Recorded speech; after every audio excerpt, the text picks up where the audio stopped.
house in Mesa, Arizona. She was at that moment labeled the crazy stalker ex by all of Travis's friends, and although Travis agreed, he would continue having sex with her out of pure convenience. She would show up unannounced on countless occasions, sometimes in the middle of the night, and Travis would let her in every time. It became somewhat of a routine, and a dysfunctional situation that neither were happy with. Travis, although he enjoyed the sex, essentially wanted her out of his life, while Jody desperately wanted a serious relationship. And going off the myriad of entries in her diary, she firmly held on to the belief that they were meant to be together.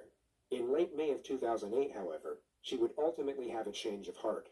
Travis had a work retreat planned to Cancun, Mexico for July 10th. It was all paid for by his employer and allowed him to take a friend with him.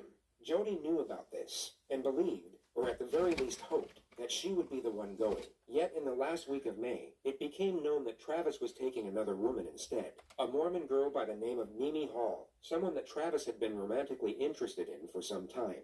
When Jody found out, it would be safe to assume that she was heartbroken.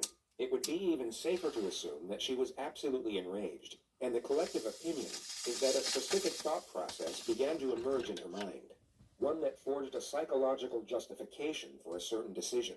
On June 4th, 2008, 6 days before Travis was set to leave for Mexico, Jody would once more show up unannounced. All we know for sure is that they had sex and took explicit pictures of each other using Travis's new camera.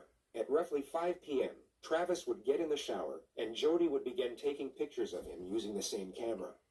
Then, moments after this picture was taken, Jody would stab Travis a total of 27 times. She would also cut his throat and shoot him in the face.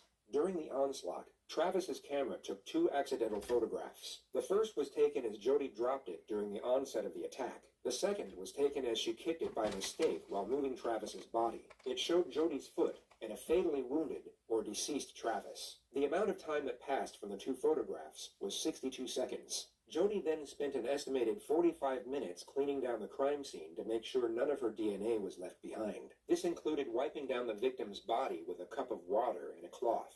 She also deleted the pictures from Travis's camera before throwing it in the washing machine. She would then drive back out into the desert and leave Travis a voicemail for the purpose of placing herself away from the crime scene and giving herself an alibi.